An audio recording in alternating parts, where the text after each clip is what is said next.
On est multiples les femmes. On est multicartes et on peut être multiféminine. Et du coup, ça veut dire quoi? Ça veut dire juste laisser rayonner notre féminin dans tous les espaces qui s'offrent à nous. Bonjour, je suis Elsa Lepêcheux, je suis thérapeute biodynamicienne, donc thérapeute psychocorporelle. Je suis spécialisée dans la réparation, la guérison du féminin sacré et je suis aussi art thérapeute. Donc, et mon biais de travail dans l'art-thérapie, c'est beaucoup la danse. Voilà, donc l'espace, tout cet espace corporel. J'anime depuis maintenant 5 ans des stages de tantra femme. Et plus mon travail de biodynamicienne avance et plus j'amène aussi cette dimension de biodynamique dans le tantra.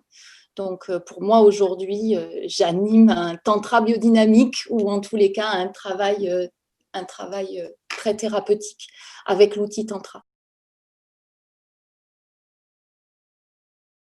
Je crois qu'il y a vraiment une confusion en fait autour de cette dimension qui est nouvelle. Hein. On parle du féminin sacré et du masculin sacré depuis pas très très longtemps, c'est très contemporain. Et en fait, les gens, je crois qu'il y a une incompréhension autour de ces deux termes. Et moi, pour avoir beaucoup fait de recherches dans ce sens et essayer de donner justement du sens à ces termes, pour moi, le masculin sacré et le féminin sacré, on le porte tous. Ça, d'abord, c'est vraiment important à comprendre, c'est que ce sont des polarités. C'est vraiment la polarité yin-yang qu'on pourrait retrouver dans la médecine chinoise. Et chez nous, on va appeler ça féminin sacré et masculin sacré. Donc, on peut aussi le ramener, le relier à des archétypes. Pour moi, le plus bel archétype du féminin sacré, c'est Marie-Madeleine. En tous les cas, dans nos traditions, et j'essaye toujours de ramener justement à nos traditions parce qu'on les a perdues et du coup, on essaye de se rattacher à des traditions autres, mais on les a eues et on a eu nos icônes et on a eu nos archétypes à nous, européennes. Hein. On avait des sorcières, on avait des druides. Voilà, la forêt de Brocéliande en est un magnifique sanctuaire à mon sens. Donc, j'aime bien revenir à ça. Donc, pour moi, le féminin sacré, donc on le porte tous et c'est vraiment la dimension la plus… Justement, s'ils ont mis sacré sur ce terme, c'est que c'est vraiment la dimension la plus pure de notre énergie, en fait. Voilà. Donc, c'est vraiment une histoire de polarité interne. On parle de guérison du féminin sacré et ça, c'est vraiment voilà, le domaine qui m'intéresse le plus parce que ça s'adresse aussi à la dimension de la sexualité. Et ça s'adresse aussi, je pense que dans le féminin sacré, il y a aussi tout, justement, on va en parler après, du transgénérationnel. Et l'héritage du transgénérationnel qu'il faut aller nettoyer à cet endroit-là. Alors, en biodynamique, on parle de personnalité secondaire. On a la personnalité secondaire qui se construit et c'est la personnalité qui est conditionnée et qui va se construire très très vite. Hein. On est vraiment dans les premiers âges, hein, de 7 ans. Donc, il y a vraiment une personnalité là qui se construit et c'est ce qui va faire qu'après, on va fonctionner et qu'on va avoir des schémas répétitifs, etc., dans notre vie d'adulte derrière.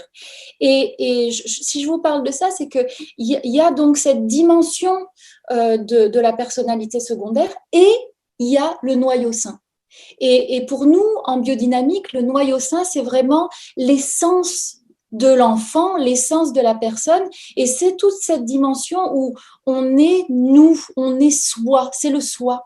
C'est vraiment ce qui n'est pas conditionné, ce qui n'a pas été formaté. Et pour moi, la dimension du féminin sacré et du masculin sacré, on pourrait le ramener à la dimension de Jung et prendre ces références que je trouve toujours très, très intéressantes de l'animus et de l'anima, qui pourraient être les personnalités secondaires finalement, donc cette polarité masculine et cette polarité féminine qui ont été très formatées et en tous les cas twistées à un endroit par la vision du père et par la vision de la mère des hommes et des femmes. Et du coup, c'est comme si le masculin sacré et le féminin sacré, c'est ce qu'il y a en dessous. Et moi, mon travail, c'est d'aller essayer, non pas d'équilibrer, parce que je ne crois pas dans l'équilibre, je crois dans l'alliance. Pour moi, si on vit en équilibre, on vit comme sur un fil, comme ça, avec un truc comme ça, un balancier, et c'est extrêmement désagréable et casse-gueule finalement. Alors que si on vit en alliance et qu'on arrive à trouver une alliance entre ces deux polarités à l'intérieur de soi, que ce soit pour les hommes ou pour les femmes, eh ben, il se passe vraiment quelque chose où on est dans l'unité de notre être. Je pense que c'est à cet endroit-là où on peut être du coup confort et où on peut aussi s'accepter réellement et non pas dans cette histoire de chercher son équilibre qui finalement nous met en déséquilibre. Voilà.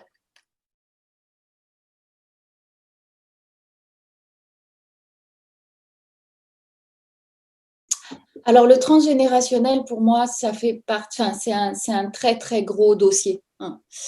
D'abord, il faut comprendre que le transgénérationnel, il se joue de nous. Ça veut dire que c'est pas quelque chose sur lequel on a la main et c'est pas quelque chose sur lequel, enfin, duquel on a conscience. On peut en prendre conscience en faisant un travail pour pouvoir aller voir les schémas répétitifs. Et le transgénérationnel, ce qui est vraiment intéressant, c'est que c'est vraiment quelque chose, c'est une reproduction. Voilà, c'est vraiment de l'ordre de la reproduction. Et quand les personnes, les thérapeutes qui travaillent avec le transgénérationnel, il y a vraiment une formation hein, autour du transgénérationnel, ils parlent de fantômes. Et on est vraiment là-dedans, on est vraiment dans des choses qui ne se voient pas, duquel on n'a pas conscience et qui pourtant nous habitent. Donc ça, c'est vraiment important voilà, de comprendre ce qui peut se jouer et ça peut se jouer dans la reproduction dans des dimensions folles. Je veux dire, le transgénérationnel, il nous habite et il peut vraiment nous faire des choses par reproduction dingues. Hein.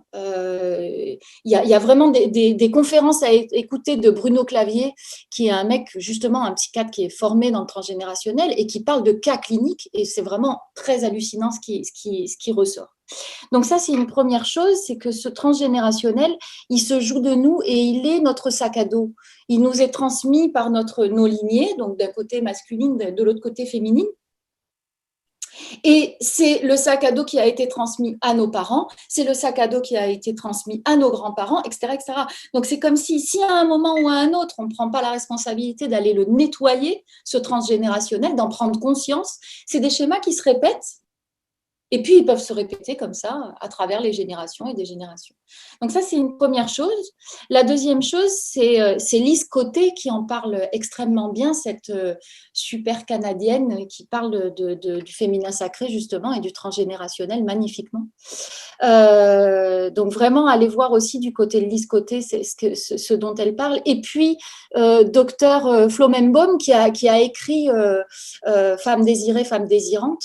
Et elle parle, et ça, pour moi, ça a beaucoup marqué mon travail, elle parle du transgénérationnel féminin qui se cristallise dans notre périnée.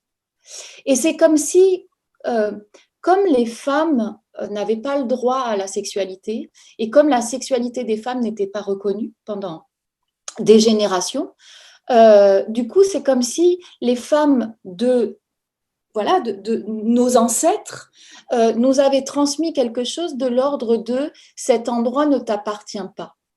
D'abord, il faut comprendre que notre utérus et tout notre sexe est intérieur. Donc, contrairement aux hommes, on n'y a pas accès si on ne fait pas une démarche, hein, alors qu'eux, ils ont accès directement à leur sexe qui est là à portée de main.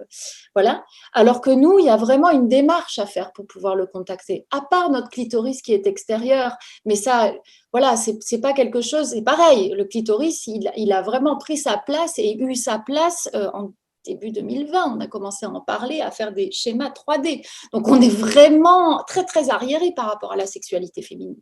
Et du coup, cet espace du périnée, c'est comme s'il y avait quelque chose qui vient se cristalliser du transgénérationnel des femmes, de la lignée des femmes, à cet endroit.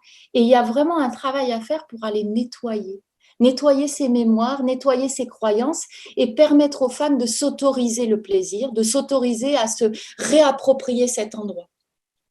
Et ce que j'aime beaucoup que dit ce docteur Flamengo, c'est qu'elle dit que tant qu'on ne se l'est pas approprié, cet endroit ne nous appartient pas, il appartient à nos ancêtres. Donc il y a vraiment un travail à aller nettoyer à cet endroit, et c'est tout le travail aussi de ce que je propose dans les stages, c'est justement aller se réapproprier cet endroit pour le faire soi-même, hein, pour qu'il nous appartienne complètement et que du coup on puisse enfin contacter vraiment un domaine de plaisir.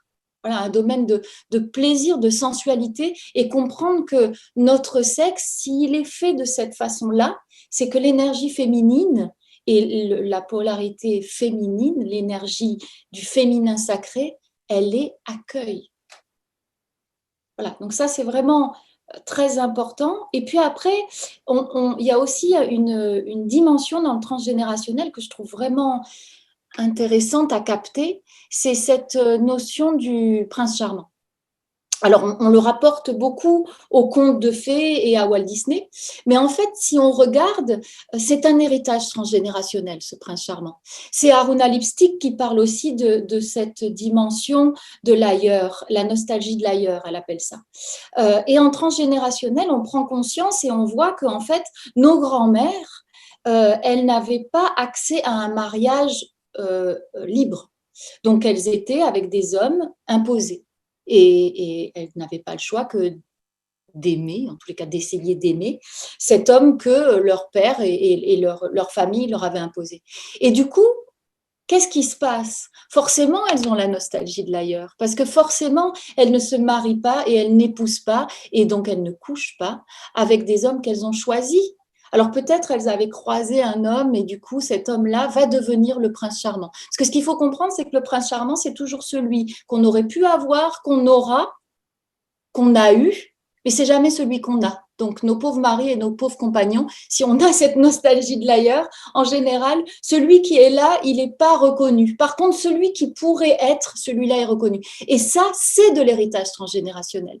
Donc, c'est important aussi d'aller nettoyer les lignées et d'aller voir ce qui s'est passé et ce qui s'est joué chez nos grands-mères et chez nos arrière-grands-mères pour pouvoir accueillir et être bien et avoir fait le choix d'être avec un homme et de pouvoir s'y engager et de ne pas être dans la course. Hein, dans la course à celui d'après, il sera mieux, celui d'avant, il était mieux, et d'être jamais heureuse avec ce qui est là et ce qu'on a.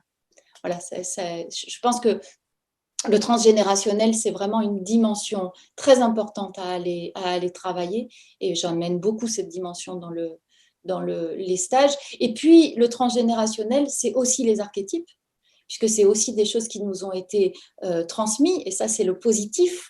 Et du coup, c'est ce qui nous permet aussi d'aller nous rallier à plus grand que nous et d'aller chercher ce qu'on n'a pas reçu de nos parents. Je vais parler par exemple de mères qui n'ont pas été aimantes ou assez accueillantes ou assez reconnaissantes d'une petite fille. Eh ben, on apprend à aller contacter sa bonne mère intérieure, et on peut même aller faire appel à un archétype qui pourrait être Marie, qui pourrait être... Après, les archétypes ne sont pas obligatoirement des personnes, et ça j'aime beaucoup aussi l'amener, parce que les archétypes ne sont pas obligatoirement des personnes, ça peut être des animaux aussi. Donc ça peut être une louve ou une magnifique gorille qui sera là et qui pourra vous apporter cet amour et cet accueil féminin maternel que vous n'avez pas reçu. Et du coup, ça aussi, c'est du transgénérationnel. Hein. Ça aussi, c'est cet espace où on est dans plus grand que soi. On peut vraiment faire confiance là-dedans et faire appel à plus grand que soi. Voilà.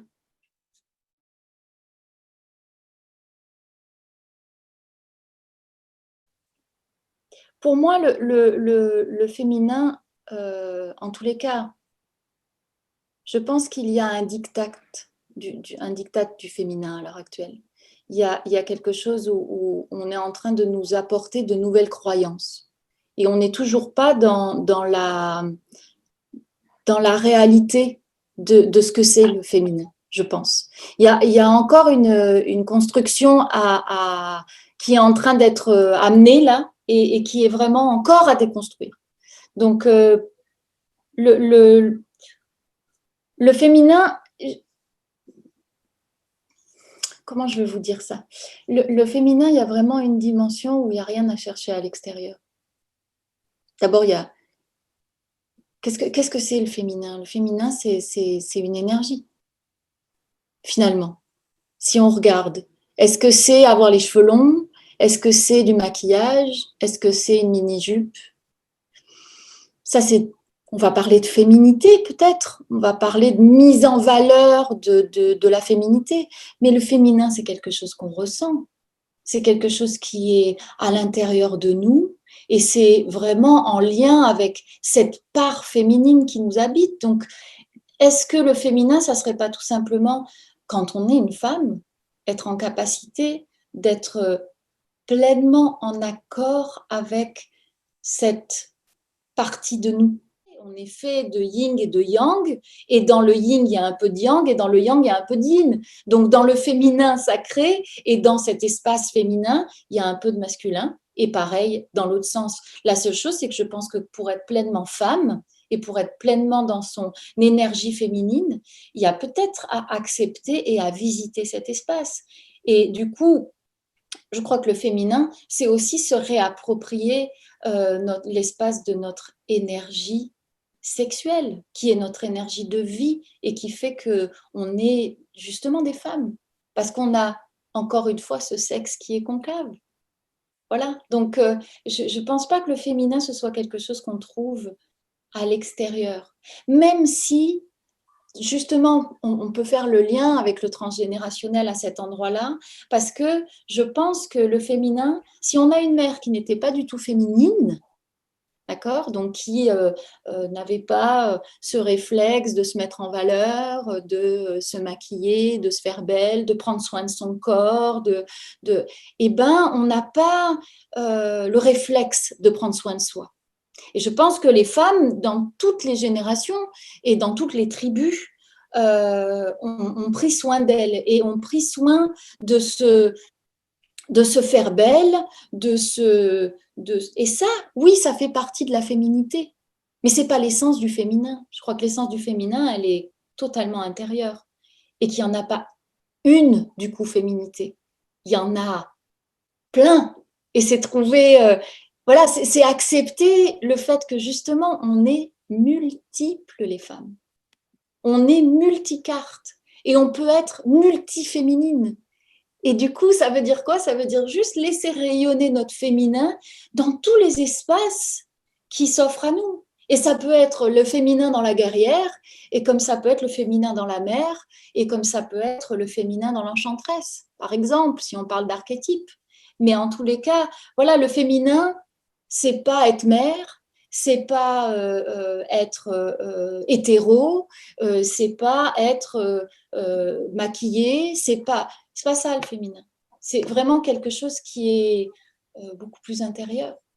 Et je crois que la quête à l'heure actuelle, euh, elle se fait pour l'instant à l'extérieur parce que les femmes ont besoin de récupérer leurs droits. Et je soutiens complètement le fait d'avoir, enfin voilà, ce mouvement-là, ce mouvement vert pour pouvoir récupérer nos droits et que enfin on soit pas à égalité. Et ça c'est important pour moi, c'est qu'on n'est pas égaux hommes et femmes. C'est une notion que je comprends pas en fait. On est dans l'équité. Il faut que ce soit équitable. Donc, retrouver exactement cet endroit où on peut se regarder face à face et pas qu'il y ait ce truc du patriarcat là, qui nous écrase. Donc, qu'enfin, on puisse avoir cette équité. Et ça, ok, super. La seule chose, c'est qu'aujourd'hui, on est dans un féminin qui va vers l'extérieur. Donc, on est encore dans un féminin qui est beaucoup teinté de masculin, en fait. C'est comme si on avait pris les armes des hommes pour pouvoir récupérer nos droits. Ok, il y a peut-être besoin de ça, et c'est comme le balancier, hein, il faut qu'il aille à l'extrême pour pouvoir récupérer à un moment voilà, un axe. Et je crois que pour l'instant, on n'est pas dans nos axes, les femmes. On est en train de prendre les armes des hommes pour aller récupérer nos droits, ce qui est ok.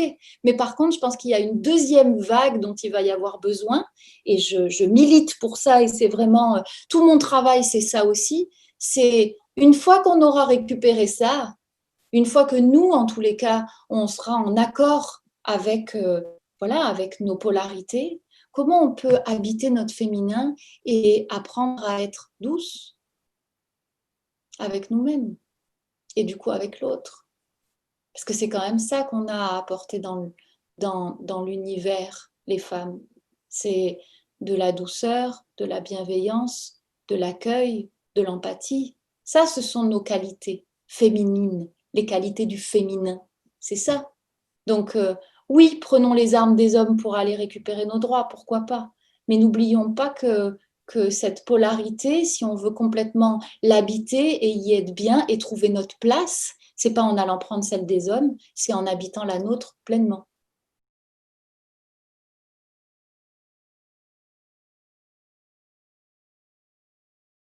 Alors, j'anime 3 stages qui sont en fait une formation personnelle, hein. C'est vraiment de l'ordre de la formation et je l'amène de plus en plus de cette façon-là parce que ces 3 stages qui, enfin, en tous les cas, les 2 premiers peuvent être faits indépendamment l'un de l'autre. Le troisième est faisable uniquement si on a fait le un, le 2 ou les deux.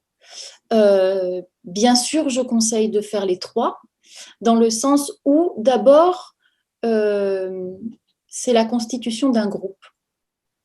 Et ça, c'est important de voir que le travail de groupe et la confiance qui va se former dans un groupe, c'est quelque chose qui, vraiment, ça se construit et ça prend forme petit à petit. Et du coup, on va avoir une entité groupe qui va être formée de plusieurs individus. Et ce groupe va nous permettre d'aller beaucoup plus loin dans notre travail et dans notre cheminement personnel. C'est pour ça que j'adore travailler en groupe. J'aime beaucoup le travail individuel. On va explorer d'autres choses en individuel, mais le travail de groupe, c'est vraiment quelque chose de l'ordre du révélateur aussi, du booster. C'est comme, voilà, c'est vraiment ça. C'est le booster pour pouvoir aller justement faire, voilà, prendre conscience de tout ce qui est là et aussi grâce au miroir du groupe. Donc, on va être avec une vingtaine de femmes qui vont représenter justement, on en parlait tout à l'heure, 20 féminins, 20 féminités et qui vont du coup pouvoir nous interroger et nous faire avancer et probablement ouvrir aussi notre tolérance par rapport aux autres et puis nous faire sentir moins seuls aussi. Parce qu'il y a des femmes qui vont traverser les mêmes choses. Et puis, dans la transmission, c'est aussi hyper important, le groupe. Donc voilà, pour moi, c'est important, cette constitution de groupe et puis ce groupe qui se suit à travers les stages, à travers ces 3 stages, qui sont 3 stages de 3 jours et demi. Donc, c'est vraiment des stages en résidentiel. On s'occupe de nous dans le sens où il n'y a pas besoin de faire de cuisine, etc. Tout est pris en charge. Et du coup, on est vraiment là, complètement disponible pour pouvoir aller dans notre introspection. Euh, L'importance pour moi, quand j'ai commencé à monter ces stages, c'était vraiment la notion d'offrir un espace aux femmes euh, en toute sécurité, un cocon très sécurisant, très sécurisé, où elles allaient pouvoir aller explorer toute la dimension de leur être. Donc voilà, ça c'est vraiment ce qui m'est venu. Et puis après, les stages, ils se sont construits tout à fait naturellement. J'ai pas cherché à comprendre. J'ai construit chaque stage quasiment s'est construit une heure, en tous les cas la structure, parce que j'avais fait beaucoup de choses, parce que j'ai beaucoup fait de stages dans ma vie, j'ai beaucoup participé à des stages, j'ai beaucoup assisté de stages, donc du coup c'est comme si tout était mûr, tout était là, et puis pouf, il y a le premier qui est sorti, le deuxième qui était logique parce qu'il faisait suite au premier, et le troisième qui aussi est venu comme une évidence parce qu'il faisait suite aux deux autres. Donc ces trois stages, le premier s'appelle justement éveil de femmes, et c'est pour ça que l'asso et la structure dans laquelle je travaille s'appelle éveil de femmes, parce que c'est vraiment ce stage qui a fait que ça a été la première ouverture. Et ce stage, c'est vraiment un stage bilan. C'est le stage où on va venir en se disant, bon, ok, moi, j'en suis où de mon féminin? Je suis qui en tant que femme en 2020 ou 2021 bientôt? Ça veut dire quoi être femme en 2021? Et puis, du coup, qu'est-ce que j'ai reçu? C'est quoi ce formatage? C'est quoi ces fausses croyances? C'est quoi qui m'empêche d'être complètement là, présente et d'habiter cet espace de mon féminin? C'est quoi la sexualité féminine? C'est quoi? Voilà. Donc, le premier, c'est vraiment un stage bilan pour aller explorer tout ce qui nous a été transmis et faire le point sur ce qui nous a été transmis et en nettoyer déjà, une fois que c'est venu à la conscience, déjà le nettoyage commence à se faire, hein, parce que du coup on peut se désidentifier, on peut commencer à déconstruire. Donc voilà, le deuxième qui s'appelle Voyage à travers les archétypes du féminin, c'est vraiment le stage qui fait suite et c'est vraiment un stage où là, on va pouvoir aller alors, le premier, c'était l'extérieur. Voilà, comment je me vois, comment j'ai été construite. Et puis le deuxième, c'est qui je suis, qui m'habite. Donc, pour pouvoir aller travailler sur ce stage, enfin, en tous les cas, ce qui m'a donné l'énergie de ce stage, c'est vraiment le travail de Miranda Gray et justement de ramener cette notion de la femme cyclique. Donc, le travail de Miranda Gray, c'est elle qui a écrit La Lune rouge et c'est elle qui travaille sur cette dimension où les femmes, on est multiples et on est multiples dans les âges de notre vie, hein, mais on est multiples aussi dans notre cycle. Les hommes, ils ont un cycle de 24 heures, ils sont cyclés aussi, mais ça va très vite, alors que nous, on est sur un cycle qui est de nos lunes. Donc voilà, c'est 29 jours en moyenne. Et du coup, comment on passe suivant notre période du cycle, quel archétype nous habite? Et ça nous fait prendre conscience que justement, si on a toutes ces sautes d'humeur, que on n'est pas linéaire comme ça dans notre vie et que dans un mois, effectivement, on peut visiter des moments où on va être très active et puis des moments où on a moins envie, où on a la flemme et puis des moments où on est plus dans l'introspection et puis des moments où on est plus à l'extérieur à aller faire des choses. Comment ça se fait qu'on peut être tout ça et qu'on peut être très chiante aussi et vu de l'extérieur par nos hommes par, voilà, c'est quoi ce mystère-là féminin? En fait, ce mystère féminin, c'est juste qu'on est blindé d'hormones et qu'on va avoir des hormones tout au long de notre cycle et qu'on a du coup toutes ces hormones qui nous travaillent et qui vont faire qu'on est des femmes cyclées, cycliques. Donc, c'est vraiment amener ça, amener la notion de la magie du féminin aussi. Ce stage, il est vraiment, voilà, j'ai eu envie de le teinter d'une couleur et je suis vraiment discrète par rapport à ça parce que je ne me nomme pas chamane et je ne me prends pas pour une chamane. J'ai été initiée à certains rites, j'ai été initiée au tambour, mais je ne suis pas chamane. Par contre, je crois en la guérison, je crois dans les femmes médecines et je pense que en tant que psychothérapeute, oui, il y a de la femme médecine en moi. Et en fait, l'idée aussi de voyage à travers les archétypes, c'est de prendre conscience qu'on a tout ce panel à l'intérieur de nous et libre à nous d'aller en travailler un plutôt qu'un autre, mais en tous les cas d'aller tout explorer pour pouvoir être des femmes complètes. Hein, j'aime beaucoup les matryoshkas parce que c'est vraiment cet esprit de la petite dans la moyenne et puis la moyenne dans la plus grande et puis la plus grande dans la très grande. Et on est ça, en fait, nous. On est ces matrioshkas où on peut tout d'un coup aller visiter la plus grande, aller visiter l'enfant intérieur en nous, aller visiter, oh tiens, aussi, je suis une jeune fille, et puis, oh tiens, aussi, je suis une vieille femme avec toute cette sagesse. Donc, voilà. Et puis, ce stage, c'est aussi le stage du transgénérationnel. C'est aussi le stage où on va pouvoir aller nettoyer les lignées, aller contacter la bonne mère, aller nettoyer la lignée du masculin, aller contacter justement qu'est-ce que c'est un père, qu'est-ce que c'est cette histoire où j'ai effectivement ce pôle yang à l'intérieur de moi et comment je peux aller faire la paix avec lui, le réhabiliter en moi. Et puis, il y a aussi cette dimension de la guerrière qu'on connaît beaucoup, notre génération, là, les quarantenaires, 30-40, là, on a des guerrières qui sont très, très présentes. Donc, comment aussi aller prendre conscience qu'elle est là, que ça fait qu'on est des femmes qui allons vers l'extérieur et qu'on est conditionné par rapport à ça, et comment on est identifié à ça alors que finalement, c'est peut-être pas notre essence. Et c'est OK si ça l'est, mais juste de pouvoir amener ces autres dimensions. Voilà. Et puis le troisième stage, c'est le stage du féminin sacré, de la réparation du féminin sacré. Et c'est vraiment le stage qui va nous ramener chez nous. C'est vraiment le stage qui va faire qu'on va pouvoir faire paf, la bascule comme ça et puis rentrer dans notre concavité, hein, dans notre grotte intérieure et où on va pouvoir aller justement visiter qu'est-ce que c'est que cette sexualité? Qu'est-ce que c'est que ce sexe? Comment je suis faite finalement? De quoi je suis faite? Qu'est-ce qui m'habite? Et du coup, aller nettoyer ce périnée dont on parlait tout à l'heure, hein, à pouvoir aller nettoyer ce périnée et toute cette cristallisation et toute cette non-autorisation qu'on peut avoir à cet endroit-là. Aller nettoyer aussi les abus, les violences, la maltraitance qu'on a pu se laisser faire, qu'on a pu subir, hein, et comment on peut se réapproprier cet endroit et du coup se réapproprier notre puissance. Parce que notre puissance féminine, elle est à cet endroit-là.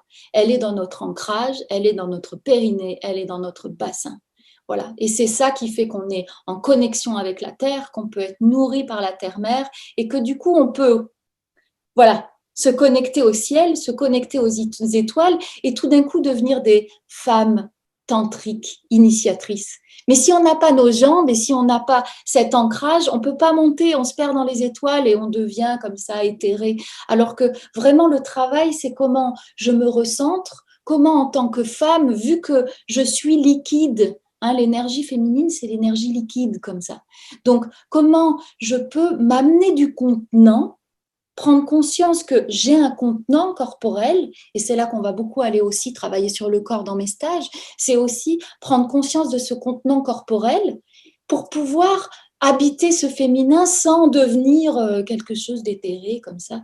Voilà. Donc, voilà, revenir à la terre, revenir à son centre, construire son axe, travailler sur son ancrage, aller réhabiliter son espace féminin, aller prendre conscience de notre multiplicité de femmes, apprendre à être douce avec nous, apprendre à voir l'autre et à pouvoir, du coup, une fois qu'on est rentré en contact avec soi, pouvoir être en lien avec l'autre, aller travailler sur le lien, aller travailler sur la relation. C'est tout ça, les stages éveil de femmes. Et du coup, pour moi, c'est tout un panel de mon travail que je peux proposer à cet endroit. Et ce qui est important pour moi, c'est vraiment de dire que je ne fais qu'une proposition. Moi, je ne suis pas quelqu'un qui croit savoir. J'ai appris des choses, j'ai été une chercheuse, je n'ai pas fait de longues études, moi, dans ma vie. J'en ai fait plus tard, et c'est comme ça que je suis devenue psychothérapeute. Mais par contre, j'ai été une chercheuse. Et c'est ça qui fait qu'aujourd'hui, j'ai un bagage que je peux amener aux femmes dans une transmission. Et je pense qu'on manque cruellement de transmission aujourd'hui. Et c'est pour ça que je suis admirative du mouvement qui est en train de se faire là à l'heure actuelle. Je vois un mouvement d'éveilleuses qui arrive. Alors oui, j'aime beaucoup et c'est pour ça que j'ai appelé ça éveil de femme, c'est que je veux bien prendre la casquette de l'éveilleuse, voilà, de quelqu'un qui peut transmettre ce qu'elle a compris, transmettre ce qu'elle a traversé, et ça c'est important pour moi, c'est vraiment de dire tout ce que je peux euh, voilà, tout ce que je peux procurer, tout ce que je peux proposer, tout ce dont je parle, ce sont des choses que j'ai traversées, que j'ai compris, mais que j'ai traversées dans ma chair. C'est pas conceptuel. À partir du moment où ça a été ancré en moi, oui, là, je peux le transmettre. Voilà, donc